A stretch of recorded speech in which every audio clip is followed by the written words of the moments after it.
Bien, también estoy saludando a todos los hermanos que están allí a través de la plataforma Zoom.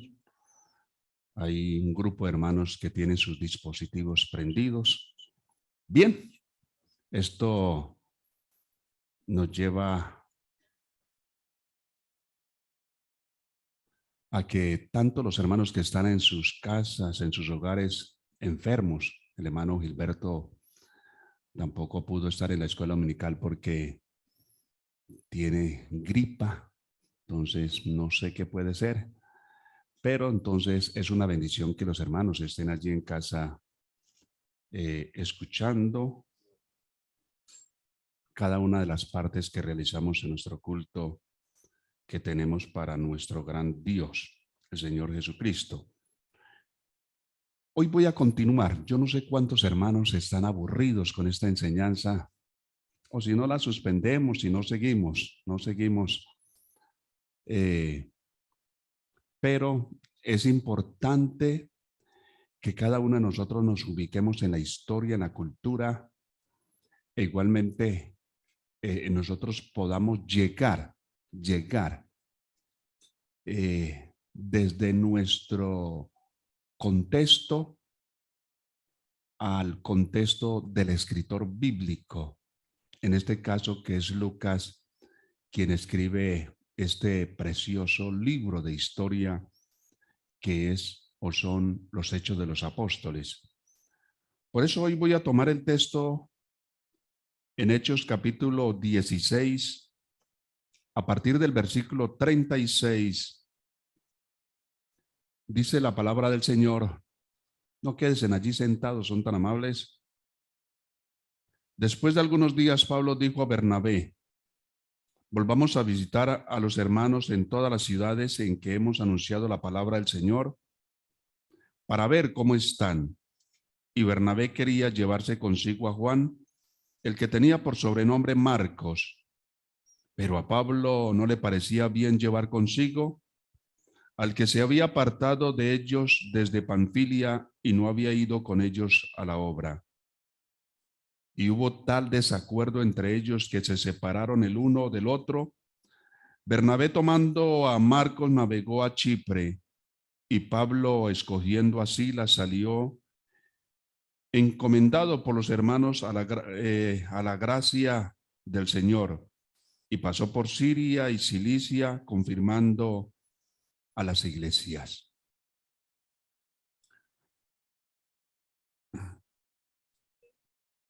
Hechos capítulo 15, versículo 36.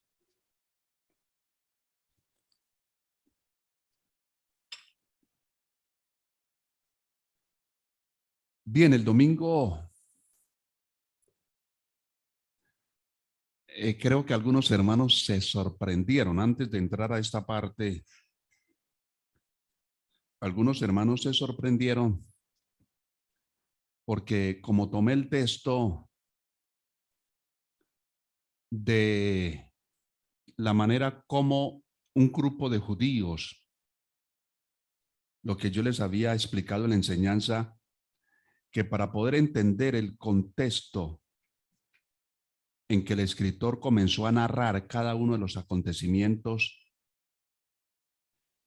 él narra que unos hermanos de Judea fueron a Antioquía y comenzaron a decir a los hermanos que estaban allí en Antioquía que ellos, para poderse salvar, tenían que circuncidarse y guardar el día de reposo, porque eso lo estaban haciendo, y guardar muchas cosas de la ley. Entonces esto confundió a los hermanos, Algunos quedaron completamente preocupados, y fue donde Pablo y Bernabé entraron a actuar y tuvieron una discusión bastante fuerte con ellos, con esos hermanos que habían ido, pero Lucas habla de unos hombres que fueron de Judea. Les decía que eso pasó hace algunos años, que algunos pastores enseñaban y decían que el que no hablaba en lenguas se condenaba. Si se moría sin hablar en lengua, se condenaba. Eso yo nunca lo creí. Es decir, yo entendí las escrituras desde que me convertí. Eso nunca pasó. E incluso el día, en el año 1998, cuando me llamaron, porque yo me entregué al Señor en el año 1991, con mi esposa, nos entregamos ese mismo día. Y en el 98, cuando me tocó llenar la licencia de ordenación. Entonces, todo pastor tiene una entrevista con el consistorio de ancianos que se va a ordenar. Primeramente nos toca hacer como un examen, llenar un formulario donde hay una serie de preguntas y si uno pasa, la recta final es el consistorio. Entonces, ese día me paré delante del consistorio y me hacen la primera pregunta. Resulta que eso en ese tiempo era una herejía, decir que un hermano que muriera sin hablar en lenguas, escúcheme, que era una herejía decir que un hermano que muriera en Cristo sin hablar en lenguas, se salvaba. No, la mayor parte se condena porque no habla en lenguas. Yo, con mis principios, lo que yo había entendido en la Escritura, yo dije, hasta hoy voy a ser pastor de la Iglesia Pentecostal Unida de Colombia. Y me paré delante del consistorio y me hacen la pregunta. Me dicen, hermano Javier, para usted, un hermano que está en la iglesia, que fue bautizado en el nombre del Señor Jesucristo para el perdón de sus pecados, que ese hermano vive una vida íntegra con Dios, es temeroso de Dios, pero no ha recibido el Espíritu Santo, es decir, no ha hablado en otras lenguas. Si ese hermano se muere, ¿se condena o se salva? Cuando yo escuché eso, yo dije, seguro que al consistorio ya le dijeron lo que yo pensaba y lo que pienso acerca de esto. Entonces yo dije, hoy me toca entregar la licencia. Y yo cogí la billetera, saqué la licencia general y yo dije, yo no puedo responder algo que está en la mente de muchos pastores y en este momento del consistorio. Y yo les dije, hermanos, ¿para qué es el bautismo? Para el perdón de los pecados. Si un pecador llega a los pies de Cristo y el Señor lo perdonó, le perdonó sus pecados y la sangre de Cristo lo limpió y sale de las aguas y es una nueva criatura. Y esa nueva criatura que sale de las aguas, se murió, le dio un infarto y se murió en ese momento. Yo no creo, hermanos del consistorio, que ese hermano se condene. Yo no puedo creer. Yo creo que se salva porque Cristo lo perdonó de sus pecados. Cristo lo perdonó. Y fuera de eso, el Espíritu Santo es para los salvos. Y cuando respondí eso, se vino el consistorio, hermano, y me abrazaron. Me dice, hermano Javier, eso es lo que dicen las Escrituras. Que el Espíritu Santo es para recibir poder. Porque yo les argumenté, y el Espíritu Santo no es, el hablar en lengua no es para ser salvo porque somos salvos. Es para cumplir una misión y la palabra del Señor dice, y recibiréis poder y me seréis testigos en Jerusalén, en Judea, en Samaria y hasta lo último de la tierra. Hermanos, fueron y me abrazaron, hermano Javier. Así es, Dios te bendiga. Uy, yo dije, pasé, entonces yo cogí la licencia y volví y la metí al bolsillo ya. Pero me hacen la segunda pregunta y me dicen, hermano Javier, ¿usted está de acuerdo con el divorcio? Bueno, Continuamos en otra ocasión, hermano. Pero fueron dos preguntas claves, hermanos. Vean, nosotros no nos podemos confundir. Por eso me abordaron algunas hermanas que que eso no, una persona que no ha hablado en lenguas, el día que muera, se pierde. No, hermanos, no interprete la escritura como no son. Una persona inconversa, un simpatizante, está llegando a la iglesia y habla en lenguas. Más de uno dice, uy, recibió el Espíritu Santo. Es verdad. Pero si se muere, ese sí se pierde. Se pierde, hermanos. Habló en lenguas y habló en lenguas, pero como no fue bautizado en el nombre del Señor Jesucristo para el perdón de sus pecados, bíblicamente se pierde. Bíblicamente se pierde. Porque el bautismo es para el perdón de los pecados. Y si Cristo me perdonó, hermanos, si soy fiel al Señor, somos salvos. Pero esto no quiere decir que usted se va a sentar en las bancas y va a decir como el pastor está enseñando esto, entonces yo no me voy a preocupar por recibir la promesa del Espíritu Santo. Sí hay una necesidad y yo les he enseñado a ustedes la necesidad de recibir el Espíritu Santo para cumplir una misión aquí en la tierra. Porque necesitamos, ojalá, toda la iglesia sellados con el Espíritu Santo para poder cumplir una misión y un trabajo que nos toca hacer aquí en la iglesia. A las hermanas de escuela dominical ya les dije, y ustedes me conocen, que un hermano que no ha recibido el Espíritu Santo, yo no lo puedo poner a servir. Habrán pastores que sí lo hacen. Pero ya les dije a las hermanas de escuela dominical, ellas nombraron unos auxiliares, yo les aprobé. Auxiliares de escuela dominical todavía no han sido sellados con el Espíritu Santo y ya les dije, a esos hermanitos adolescentes no los pueden poner a enseñar. Solamente si los niños necesitan un lápiz, si necesitan un cuadernillo, allí, llévele. Es decir, como colaborando allí. Que estén pendientes de los niños, que no se vayan a caer, rodar por las escaleras. Ese es el trabajo de los auxiliares, pero no para enseñar. Entonces, en este marco es completamente diferente. Entonces, eso pasó con la iglesia de Antioquía. Se confundieron.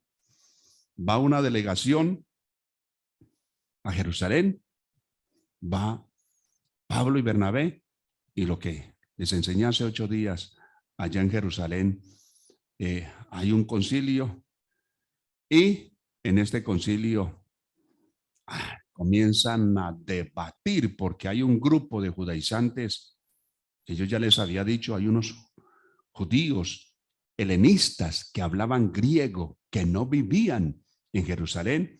Habían otros judíos de habla que hablaban arameo, que vivían en toda la parte de Palestina.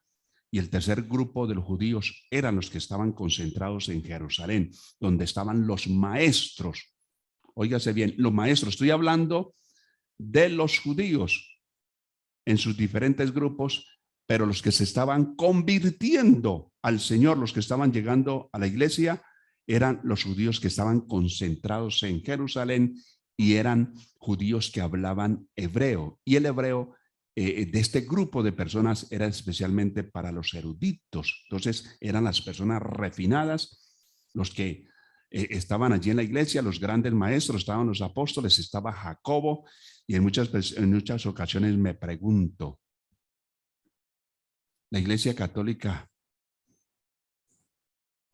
ellos dicen que el primer papa fue Pedro, pero se pegaron una estrellada, una equivocada grande, y yo me imagino que todavía lo lamentan. Si todavía no se han dado cuenta, porque es que en la iglesia de Jerusalén, Jacobo, el hermano de Jesús, era el máximo líder, era el hombre cerebro allí, era el intelectual entre los judíos conservadores, los que estaban en Jerusalén. Era la persona que tenía mucho conocimiento de las escrituras y era una persona tan respetable que los otros discípulos hasta le tenían miedo. Pedro le tenía miedo a Jacobo. Era la persona respetable. si hablamos del consistorio de ancianos, era como el presidente de la iglesia, Jacobo. Y yo me pregunto, ¿y la iglesia católica qué pasó con esto? Colocaron a Pedro, que no tenía un rango alto dentro de la jerarquía. Dentro de la jerarquía tenía un rango alto, pero no era el más, porque era Jacobo. Pero ellos se pegaron cuando Jesús le dice, y tú eres Petro, y sobre esta Peter edificaré mi iglesia. Entonces confundieron las dos clases de palabras en el griego. Petro, piedra pequeña, y Petra, no Peter, sino Petra, es piedra grande, una roca grande. Petro, piedra pequeña, que quiere decir Pedro, y Petra es una piedra grande. Y sobre esa roca grande, que es Cristo, fue donde se fundamentó y se edificó la iglesia, hermanos. Entonces, uno queda completamente aterrado con todo esto. Entonces, el problema de los judaizantes, porque había un grupo de fariseos que también estaban llegando a la iglesia, que eso es donde Pablo dice que son hermanos que se metieron como para espiarlos a ellos. Fueron los fariseos que llegaron a la iglesia supuestamente, y ese era el problema que había allí en la iglesia. Y este grupo eran los que pretendían además que los gentiles se hicieran judíos antes de hacerse cristianos. Esto molestó grandemente a la iglesia de Antioquía y a los hermanos del caso de Pablo y Bernabé. ¿Cómo van a hacer esto? ¿Cómo ellos van a guardar cosas que son del antiguo pacto? ¿Cómo estos judaizantes van a coger y esclavizar a los hermanos que se están convirtiendo, que son gentiles? Y es allí donde hay ese choque entre un mundo viejo y un mundo nuevo. Eso pasó en la iglesia naciente, ese choque del mundo viejo con los judaizantes, los que estaban en Jerusalén, e igualmente los apóstoles, en su gran mayoría. Hay un choque con los helenistas que están en el norte, que están en Antioquía, Pablo, Bernabé y muchos otros que llegaron. Hay un choque entre el mundo viejo y uno nuevo, que es la ley y la gracia. Ahí vino un choque terrible.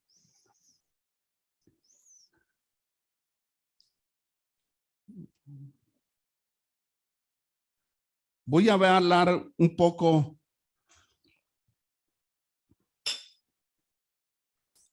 en la manera como pensaba Pablo, y en sus cartas los conocemos, e incluso también Pedro, porque Pedro tiene una experiencia mayor. La experiencia mayor es que Dios le ha revelado que el evangelio también es para los gentiles, pero hay un problema de Pedro, que él todavía se retrae. El caso de Pablo, no estaba abogando por la libertad de la ley moral. No, la ley moral era importante. Es decir, en la ley, en el antiguo pacto decía no matarás. En la gracia no podemos matar, porque es un pecado.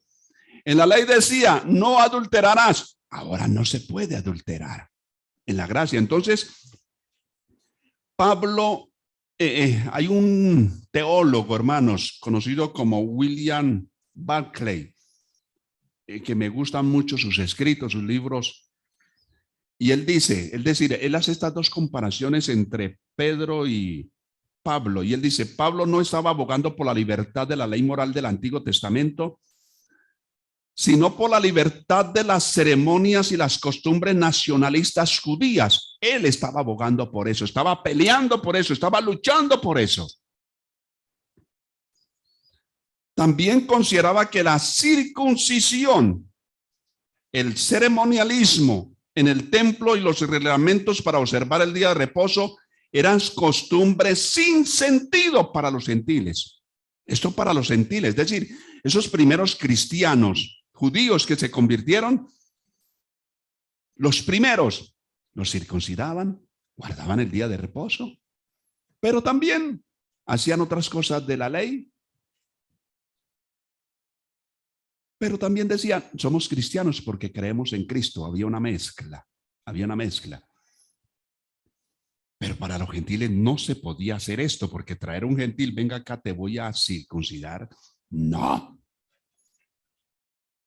Era un retroceso, y por eso Pablo en la carta a los Gálatas los ataca fuertemente, porque Pablo fue así, fuerte, los atacó fuertemente. Ahí en el capítulo 2, si tenemos tiempo la miramos más adelante.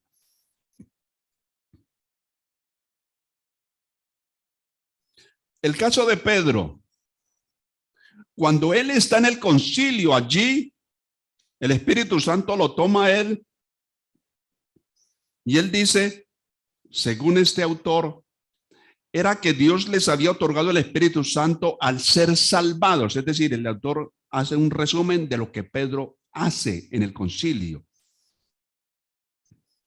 ¿Qué hombre ha encontrado la felicidad a través de la ley? Nadie ha encontrado la felicidad. Nadie, ningún judío pudo encontrar la felicidad en el Antiguo Testamento. Preguntó Pedro, es decir, como haciendo un resumen de las palabras de Pedro.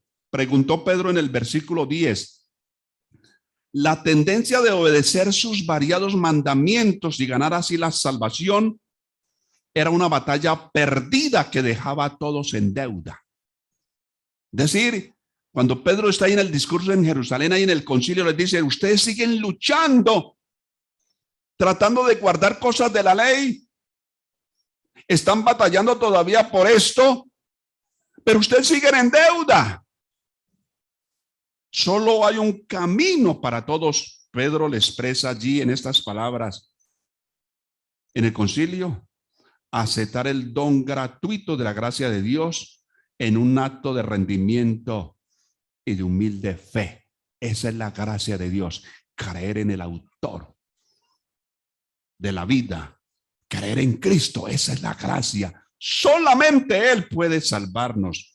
Por eso hay unos interrogantes. ¿Puede el hombre justificarse a sí mismo por sus propios esfuerzos? Jamás. ¿O debe admitir su impotencia y debilidad a estar dispuesto a aceptar en humilde fe lo que le otorga la gracia de Dios y lo que por sí mismo no puede lograr?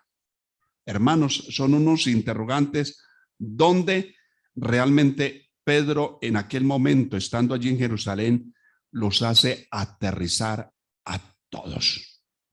Los hace aterrizar a todos. Este autor habla de religión, pero es como refiriéndose al judaísmo en aquel momento. Habla del partido judío. El partido judío era el grupo de judíos que se habían convertido al Señor. El partido judío sostenía que la religión significa ganar los favores de Dios guardando la ley. Es decir, nos hemos convertido al cristianismo, pero hay que hacer algunas cosas de la ley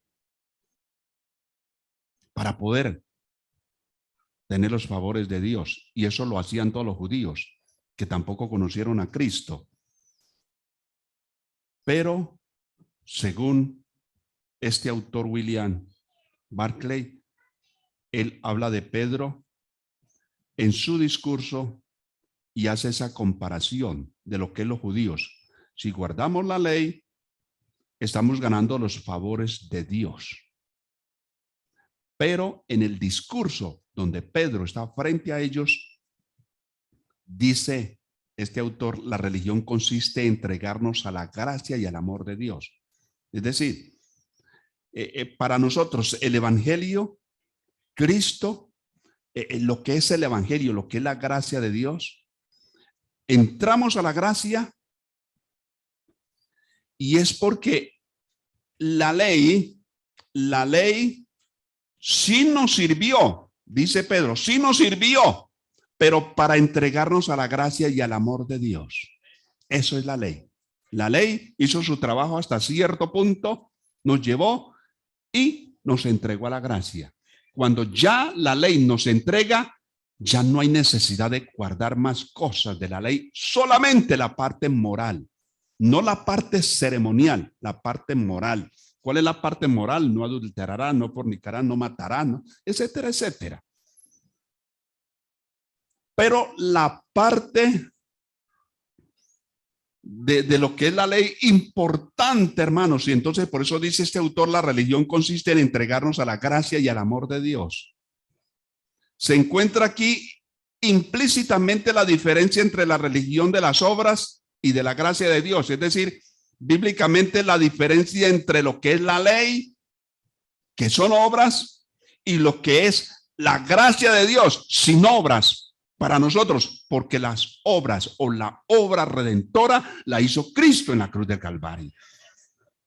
Amén, hermanos. Eso es lo que el Señor ha hecho por cada uno de nosotros.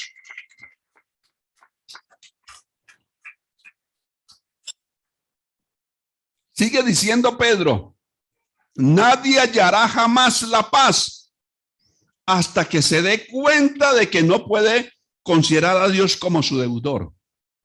Es decir, lo que pasó allá en el concilio, lo que pasa en el concilio, porque el autor lo que está tratando es de extraer con pinceles lo que pasó en ese concilio. Y nadie puede hallar la paz hasta que no se dé cuenta, escuchen esto, de que no puede considerar a Dios como su deudor. Es decir, si usted todavía es deudor y le tiene que pagar a Dios, usted no tiene paz. Usted no tiene paz, ni yo tendría paz si yo tengo que pagarle a Dios. Lo que yo tengo que hacer es tomar de Él en su gracia lo que Dios me está otorgando. Ese es el camino correcto. ¿Comprendido, hermanos? Si usted todavía cree que le está debiendo a Dios, usted no ha encontrado la verdadera felicidad. Pero si yo creo que como entré a la gracia, el Señor me salvó, lo que tengo que hacer es recibir lo que Cristo me está regalando. ¿Y qué es lo que Cristo me está regalando? Una salvación sin obras. Porque Él ofreció un solo sacrificio para siempre, hermanos. Amén. Alabado es el nombre del Señor.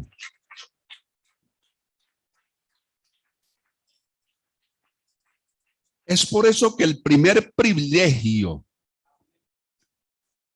y obligación del hombre es recibir. Para nosotros los creyentes, la obligación nuestra es para recibir. Los inconversos no pueden recibir porque no han entrado por la puerta angosta. Solamente se recibe cuando alcanzamos a entrar por la puerta angosta. Yo soy la puerta. El que por mí entrare será salvo. Hay que entrar por la puerta para poder recibir. Por eso los inconversos no pueden recibir. Hay que entrar por la puerta angosta. Y cuando yo entro por la puerta angosta, entro a la gracia de Dios. Y cuando entro a la gracia de Dios, lo que tengo que hacer es recibir. Habiendo ya recibido su continuo privilegio y obligaciones, nos toca es contar. Hermanos, el Señor me sanó, testifique. Hermanos, que el Señor me dio esto, testifique. Estamos recibiendo de Dios, pero le estamos comunicando a la gente las grandes maravillas que Cristo ha hecho en nuestra vida. Hay que contar lo que Cristo hace por ti y por mí. Hay que contarlo. Esa es la realidad. Alabado es el nombre del Señor. La obra concreta de la salvación es solo de Cristo, no es de nadie más. Solo es de Cristo, no más. No es de la ley. No es de obras muertas. Solamente del único que murió, pero resucitó. Y Él vive para siempre y por todos los siglos. Amén. Eso es lo más grande de todo, porque la salvación solo le pertenece a Cristo. El hombre simplemente puede aceptarlo por fe y entonces testificar de ella por gratitud. Alabado es el nombre del Señor. Los argumentos de Pedro prepararon a todos en la asamblea para escuchar con mentes abiertas los informes de Bernabé y Pablo. Dice en este escrito. Es decir, esto fue lo que pasó en el concilio cuando el Espíritu Santo tomó a Pedro y le habló a un grupo de cristianos judaizantes todavía.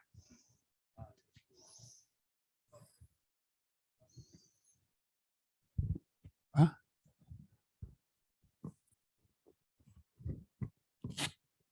Allí. Bueno. Entonces, haciendo un resumen, en el concilio de Jerusalén, lo que se decidió en el concilio, hermanos, algunos puntos importantes para el cristianismo, especialmente para los gentiles, pero a partir de aquel día en el concilio, lo que se trató allí es que los judíos, especialmente los helenistas, que se estaban convirtiendo al Señor, uno alcanza a percibir a Lucas, y es que muchos de ellos ya no se circuncidaron. Uno alcanza a percibir por las escrituras, porque Pablo habla, yo vengo con Tito, él es de los griegos, pero él realmente en el momento que creyó en Jesucristo no fue circuncidado en la circuncisión ceremonial, sino la circuncisión del corazón que se obtiene por la gracia de Dios. Hermanos, esto es hermoso. Entonces, los 3 puntos que se trataron ese día allí, los más relevantes: la salvación es por la fe, sin las obras de la ley. Como segundo, los ritos externos como la circuncisión son cargas innecesarias para el cristiano. Y como tercero, los cristianos observarán las partes de la ley que les beneficiarán en la salud. Es decir, ya no se podía comer cerdo. Es decir, nosotros comemos cerdo hoy en día, aunque nos enferme, pero no le prohíban a los gentiles comer cerdo. No le prohíban a los gentiles comer pescado sin escama. Los del 7º día no comen cerdo, no comen. Una vez, hermano, se me acercó uno de los del 7º día, los adventistas, y comenzaron a hablarme. Me estaban evangelizando a mí como pastor, hermano. Señor, es que usted come alimentos inmundos. Mire lo que pasó allí, lo que habla la ley. Y como 1 hora hablando. Entonces, lo último, le dije, ¿ya terminaste de hablar? Me dice, sí, señor. Entonces le pregunté, como usted está tratando de guardar la ley, porque eso nadie lo ha guardado y a nadie le ha traído felicidad, le pregunté, ¿y usted ya se circuncidó? Me dice, no, señor. ¿Te acuerdas, mami? Dije, mami, tráigame un cuchillo, pero bien amoladito. Yo circuncido a este hombre, hermano, y salió corriendo, hermano. Salió corriendo, hermanos, porque la cosa era en serio. Yo nunca había circuncidado, pero ese día iba a aprender, hermano. Entonces, lo más, hermano, la gracia no tiene arandelas. La gracia es lo más fácil, es decir, la gracia es tan especial que Cristo lo ofreció todo por amor a nosotros. Él ofreció un solo sacrificio para siempre y ya no hay necesidad de que el hombre se torture en una Semana Santa. Yo no sé si usted lo hacía, se iban caminando hasta descalzo a Buga. Allá en Buga me dicen que la gente entraba de rodillas y se pelaban todo esto, hermanos. Qué cosa, eso es una tortura. Pero es porque la gente no ha entendido lo que es la gracia de Dios. Miren la diferencia en este cuadro entre lo que es Pedro y Jacobo, los dos que están allí en el concilio. El Espíritu Santo, cuando los toma a ellos ese día, primeramente, pues habla Pedro. Cuando llega Pablo y Bernabé, ellos comienzan a decirle a todos los hermanos de las grandes maravillas que Dios ha hecho. Ahí en el concilio el Espíritu Santo toma a Pedro y Pedro comienza a hablar. Luego Pablo y Bernabé dan testimonio de las grandes maravillas que Dios ha hecho. Y luego por último el Espíritu Santo toma a Jacobo. Y mire en lo que dice en Hechos 15:10, en esta versión. Ahora pues, ¿por qué ponéis a prueba a Dios colocando sobre el cuello de los discípulos un yugo que ni nuestros padres ni nosotros hemos podido llevar? ¿Por qué quieren colocar a los gentiles ese yugo? Y cuando el Espíritu Santo toma a Pedro, que esto es como textos que son joyas bíblicas, toma a Jacobo en Hechos de los Apóstoles 15, del 19 al 20, por lo cual yo juzgo, dice en esta versión, dice Jacobo,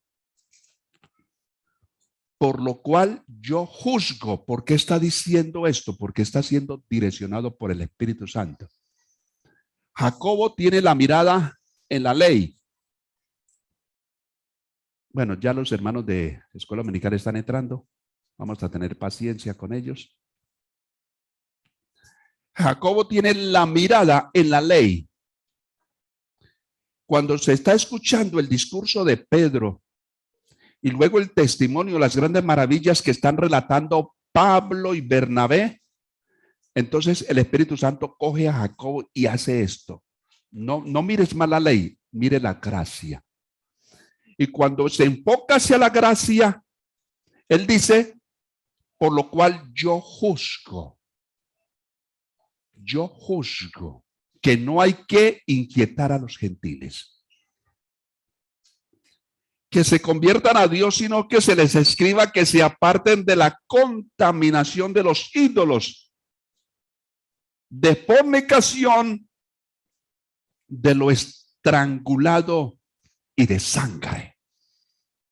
Eso es lo que, para que ellos tengan buena salud, en el resumen que hice allí, que ellos tengan buena salud, que no coman de los alimentos que pueden contaminar el cuerpo, de lo que animales que se están sacrificando a los ídolos y también de fornicación.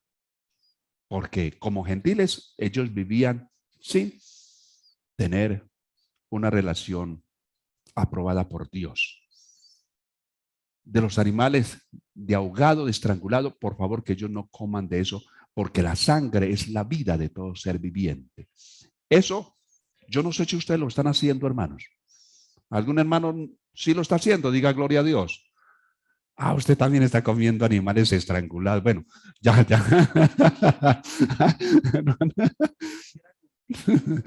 Ay, bendito Dios. Pero bueno, se chispoteó.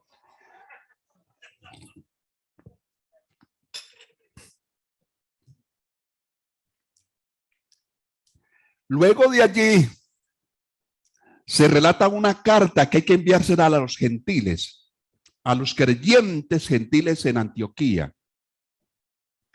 Y no solamente para los creyentes de Antioquía, porque habían otras iglesias allí muy cerca que estaban la iglesia de Siria y la iglesia de Cilicia, donde ellos, los gentiles, estaban completamente confundidos. Entonces, le mandan una carta a los creyentes y el concilio de Jerusalén, pues hacen un resumen diciéndole a los hermanos que esos hombres que fueron a inquietarlos, hechos, no fueron enviados por la autoridad que había en Jerusalén.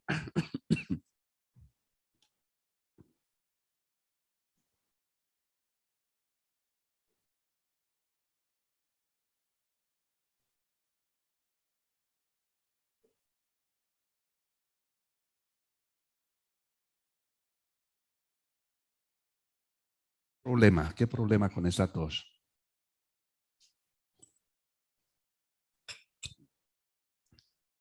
Pero mire lo que hace el concilio. Mandaron a dos hombres, a Judas, que es el mismo Bersabás, pero era un hebreo. Y mandaron a Silas, que también era un judío helenista. Y no es Pablo y no es Bernabé los que llevan la carta, sino que son estos dos hombres, Judas, que eran personas grandes, líderes en Jerusalén, y los mandaron con esta carta para explicarle a los hermanos que estaban allí en Antioquía, e igualmente en Siria, en Cilicia, y en esta carta explicaban lo que tenían que hacer ellos, que ellos no tenían necesidad de circuncidarse, en guardar el día de reposo, guardar algunas rituales de la ley, sino que se cuidaran de comer alimentos inmundos, que no comieran animales que eran sacrificados a los ídolos, y además que se separaran de fornicación, e igualmente que no comieran animales que fueran ahogados. Cuando ellos reciben esta noticia, hermanos, cuando ellos reciben esta noticia, inmediatamente hay una alegría, hay un regocijo en los hermanos. Cuando ellos leyeron esa carta y está allí Silas y también está Judas y también Pablo y Bernabé, dice la palabra del Señor en el capítulo 15, versículo 31, al leerlas se regocijaron a causa de esta palabra alentadora. ¿Por qué se regocijaron? Porque estaban en lo cierto, ya es decir, ahora sí, si nosotros dormimos en el Señor, entonces sí somos salvos, porque ahí estaba la confusión que ellos se estaban perdiendo. Entonces, la vida en el Espíritu no esclaviza con costumbres y requisitos gravosos, sino que el Espíritu da libertad y dirección para un cristiano, para un servicio cristiano efectivo. Eso es lo que hace el Espíritu Santo. Toma a la persona y lo pone a servir para que el servicio sea efectivo. Es decir, direccionado por Dios. Entonces, gracias a Dios, hermanos, que nosotros como iglesia de este siglo XXI, hermanos, de este siglo XXI, donde es la iglesia hasta este momento, la de los últimos tiempos, todavía seguimos conservando los principios, ese fundamento de apóstoles y profetas, siendo la principal piedra del ángulo Jesucristo, y que no tenemos necesidad de guardar los ritos ceremoniales de la ley, y lo único que guardamos de la ley es la parte que tiene que ver en la parte moral, ¿Comprendido? Alabanzas al nombre del Señor. Entonces vamos a invocar el nombre del Señor, y el próximo jueves voy a seguir con el tercer problema que hubo en la iglesia primitiva, el caso de Pablo y Bernabé.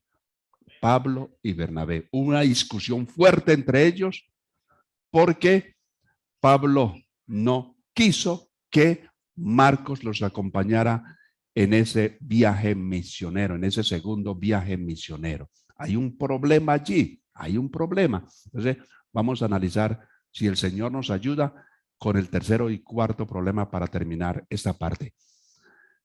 ¿Cuántos invocamos el nombre del Señor? Invoquemos el nombre de Jesús. Démosle gracias al Señor por su palabra y vamos a continuar en el orden del culto. Señor Jesucristo, gracias, gracias. En esta mañana, Señor, oh Dios, porque tu palabra es verdad. Tu palabra es la que nos enriquece, tu palabra es la que nos da vida. Tu palabra es la que nos da entendimiento para poder conocer las Escrituras. Te pido, Dios, que esta palabra se convierta en una bendición para cada uno de nosotros. Y que esta palabra, Señor, oh Dios, haga un efecto para vida eterna en cada uno de tus hijos.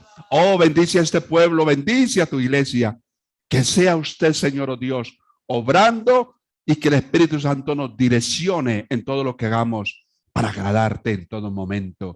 En el nombre de Cristo Jesús, Señor nuestro. Amén. Tenga la manera, hermano, de sentarse. Y continuamos en el orden del culto.